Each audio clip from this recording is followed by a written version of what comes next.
Welcome back to the night shift, ladies and gentlemen. You're working late and so are we. It's time to clock in. It's 10 a.m., Mike.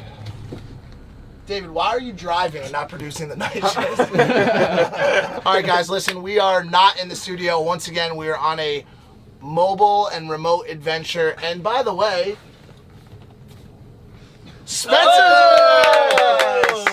Impulsive Season 2 coming at you in a couple of days. But before that, we wanted to clock in for an episode of the night shift, run through a couple things, including the post-fight recap, lunch break with Chef Katie, as well as a couple slip-ups. What are your thoughts, Ed? How are you feeling? Me? Yeah. I woke up this morning and I sneezed 3 times. The same sickness that Logan had going into the fight last week, I now have, so I don't have much patience or tolerance for any. That said, today, first and foremost, we want to cover the thing on everybody's minds and the tips of everybody's dicks. The fight that happened last week. My good run Logan Paul was beaten into submission by an African man. Wait, what? Named KSI Oladijibaji. It wasn't good for any of us. We're all very upset and rolling into it. The 4-day fight recap with Logan Paul. Nice fucking transition, bye. Can you just get some B-roll of Mac just so I can plug it into the section where we told him he looks like a softball coach? I wasn't recording that. You weren't recording it? No. What is with both of you, dude, and your inability to just hit the record button? Some of the best stuff happens before and after the bell rings. Big red button. Never heard of it. Speaking of the bell ringing, we're here with none other than Logan Paul for the 4-day post-fight recap. How you feeling? Champ? I feel good. I don't know how I could not. I mean, I guess because I lost, that's a pretty good reason to not feel good. Did you lose, though? I don't know. I can't wrap my head around it. Like, technically, we all saw the fight, and yes, I lost. But we did so many good things. It was a great show. What's it been like just knowing that, all because of one fight, you have had to give up your entire YouTube audience? They're all gone. You've moved out of your home now, Yeah. I'm sure. None of that's true. None of that is true. I still have all my subscribers. They've actually gone up. Followers have increased 500,000 plus. This is actually my house too. I have heard a lot of people, especially in the UK, saying that this L ended your career. You weren't forced to give back the $35 million you made in 2017? No, so I actually got to keep that. I just am misinformed here. Anyways, listen. I didn't bring you here today to talk about the fight. I feel like we'll be doing enough of that over the next couple weeks with the world's #1 podcast, Impulsive, coming back next week, as well as recap videos that I'm sure will be going out on the now 20 million follower Logan Paul channel. Congratulations on that as well, by the way. Thank you, man. What I wanted to talk to you about today was some of the things that happened around the ring. You may not know too much about them because you were too busy fighting. Losing. There were a number of things that happened in the locker rooms beforehand, in the locker room afterwards, as well as around the match itself. And I want to talk about a couple of those, and I want to use our investigative skills here at the #1 nightly news show, The Night Shift, to potentially reach out to some of the people involved in some of these activities. The first thing I want to talk about is you had a number of high-profile guests show up to support you. Justin Bieber was there. What was it like hanging out with Justin Bieber before the fight? What did that do for your morale? It was cool. Justin was cool. He came in, he said a prayer with us, and then he walked me through the ring, and the whole time he was just telling me, he's like, yo, calm, peace, calm. It was dope. What does it feel like knowing that maybe he should have said something other than calm, peace? Yeah, I wish he would have told me to be aggressive or fight at least, Yeah. Maybe that's why. Someone else that showed up to the fight, our good dear friend Dan Bilzerian, showed up with Vitaly, who we'll also talk about in a second, as well as a harem of young women, one of whom was a popular San Diego cosplayer by the name of @Maddie. I don't believe you had met her before that night, correct? Correct, yeah. Now, she showed up in a shirt that has now been recorded to have infamously shown her nipples. Which is funny because she's actually FaceTiming me right now. Now, this was unplanned completely, so let's do this, guys. Okay, Maddie, how are you today? I'm here with Logan Paul, the loser from the other night's boxing match. Well, you look great, and the reason I'm calling you today is I wanted to ask you a little bit about your wardrobe on Saturday night at the fight. Did you like it? I didn't not like it. How do you decide the right transparency for the nipple region? Well, honestly, my top, I got it from Amazon. It just searched up mesh top. Maddie, I do have to ask you this. There are people saying that it was potentially your boobs that caused Logan Paul to lose the boxing match. I know. Definitely not. So you think it was his lack of throwing his right hand as well? It was, Logan, were you looking at me? Because I didn't catch that. Yeah, I was checking you out a little bit. Maybe I did distract you. I tried not to, stare deeply in your eyes, but...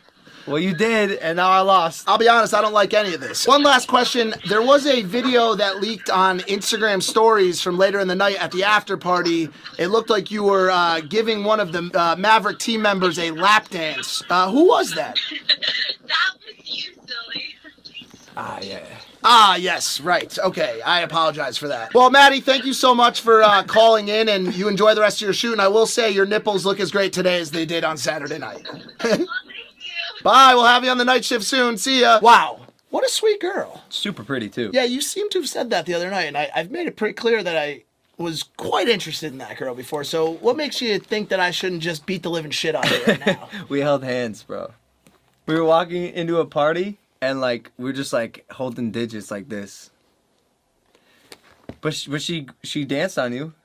You know, I throw wild rights, too. All right, moving on. Everyone saw what happened during the fight, and we won't talk about that today, as I said, but just after the fight, something very, very violent happened in the crowd. Now, we're showing this clip here. What did you hear happened? I heard Bradley Martin punched Vitaly.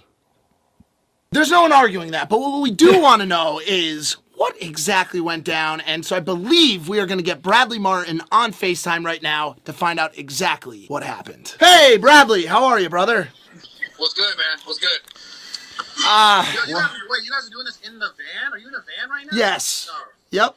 In a van that looks like a studio portion of the house. Oh, that's the studio. Never mind. Nah, question for you. We noticed that on Saturday night, during what appeared to be a boxing match, that you were found pummeling a Russian man into the ground. What exactly happened there? Vitaly was excited after the fight. He was excited most of the night. I think he went up and he was trying to get on stage to challenge either Logan or KSI. I'm not sure which one. Came back down. He was a little bit hyped. And I was behind him and I jokingly, with a big smile on my face, was like, oh, why don't you fight me next? Joking. Very joking. I'm friends with Vitaly. I didn't think that it was going to go to that level where he turned around and basically you saw what happened in the video where he came up to me very quickly. Probably didn't like the fact that I didn't flinch to his approach and probably felt the need to push me in the neck. My natural reaction was okay, number one, I think if I would have gotten pressed in the chest, I might have pushed him back harder, pushed him, but for some reason he hit me in the neck and it just kind of set me off and I was like, okay, I'm going to punch this dude. Probably also because I had just watched the boxing match and then it just, there was a lot of hype there. I didn't try to hurt the guy. I was more like, what the fuck are you doing? Bradley, the thing is have you ever seen a Mack truck run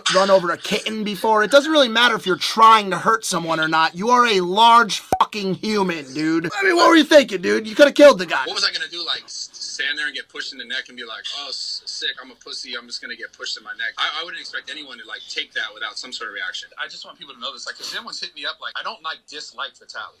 You know what I'm saying? It was a weird circumstance, so I want to make that known. I don't hate the guy. I actually like the guy. Yeah, I'm not gonna lie. I'm gonna cut that. I'm gonna cut that up and make it sound like I hate Vitaly and I want to fuck him up. Whatever. Thank you, bro. Thank you, brother. I love you guys. We'll talk to you soon, bro. See you soon. Bye. Wow, Bradley, what a great and large man. Strong.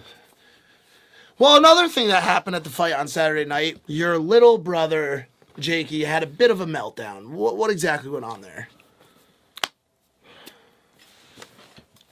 I think he was drunk, dude. I'm just gonna say it. I don't know if I'm allowed to say it, but I said it. Little case of the old Sipperooskies, yeah? It's just tough to see Big Bro lose controversially. Alcohol probably didn't help that. And he's an emotional kid. He's got that earring, Speaking of brother Jakey, I believe we're going to try to get him on the line right now to find out what it was that made the waterworks start that night. Yo, what's up? Hey, Jake, how are you? I'm doing real good, man. How are you? Doing all right. So, as a lot of... live on the night shift? I wouldn't say live, but yes, you're live, yep. Okay. What happened? What was going through your mind in the now infamous locker room scene? Walk us through what happened. I love my brother more than anybody, and I feel like I was invested into the training camp just as much as he was, and I wanted him to win just as badly as he did.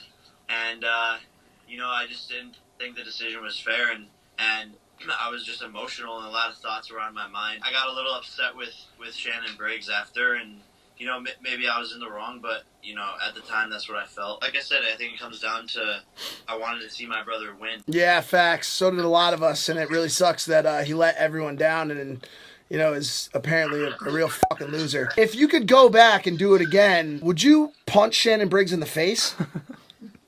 Nope. Are you worried that Gibb is going to use that for ammunition in your fight against him? I don't even know if I'm fighting Gibb for sure, but what's he going to say? Oh, you cried? You're a scaredy cat? Like, yeah, I cried. I'll cry right now again, too. Real men cry. Are you actually able to cry right now? Now, Jake, you are actually down at training camp with Ryan Garcia. I believe I just saw that crazed maniac sneak out the back there. We're training right now. Damn. There he is, the man, the myth, the legend. Mr. Garcia, can you sneak back in for a second? Yeah, what's up? Now, I heard your commentating during the fight, and you made it pretty clear that you thought that 2-point takeaway was a little excessive. Have you watched the tape back since then? Yeah, I checked it out again. My opinion's still the same. It was excessive. Jack Reese is an incredible ref, but obviously, we're all human. We can make a little bit of a mistake in there. At the end of the day, Logan caught him with a good shot, dropped him, and then, he was probably in the heat of the moment and just threw a shot, and I felt like, it should have been a warning. The first one should always be a warning, and then next, you need to take points away, so I didn't feel like that was right. Did you think either of the two shots deserved a penalty, either the holding the back of the head or the punch while he was down? I don't think Logan did it intentionally, and that's the key. You got to see if they tried to do it intentionally. I think it was just in the heat of the battle. Obviously, this is their first pro fight. So, emotions are high, so I feel like that had a big part to do with it. Thank you, Mr. Garcia, and we look forward to getting more dubs out there, brother. Of course. Thank you guys a lot. Yes, sir. We're in a sport where you're supposed to be a hard ass, and if I can cry then, I can cry whenever. And I think it's cool to cry because I'm going to make Cooling cry in 2022. You said you were going to make Cooling cry, and it brought up a question I want to ask you. There have been some reports coming out of the locker room that night that you may have been potentially utilizing some of the Devil's liquor. Are any of those reports accurate? So in the video, you see Logan go to Shannon. He goes, "He's been drinking," but he mouthed it, and I was like, "Bro!" By the first time the bell rang, I was stone cold sober the whole entire time. The whole entire time we were in the locker room, I was sober. I had 3 shots before while I was doing interviews because I was a little bit nervous. Logan was like, "Oh, he's been drinking, so he's emotional," but no. That wasn't the case. Same argument that Tiger Woods used after he crashed his car back in 2012. And Jake, we stand with you, brother. Listen, we appreciate you. It doesn't sound like you stand with me. Listen, I do want to say you did announce some other big news during that night that we may potentially at some point have our own MTV show. I don't want to talk about it right now, but I do want to reiterate it one more time for the night shift, and I hope that happens. Mike, it's looking really good. We're in talks with the MTV executives right now. They're really feeling us, so we're looking to make that happen. But thank you so much for having me on the night shift. Keep it up, guys. And Logan, quit fucking losing, man. Good advice. We Thanks, love you, Jakey. Jakey. Thank you, bro. Wow. What a great brother. Yeah, blonde too.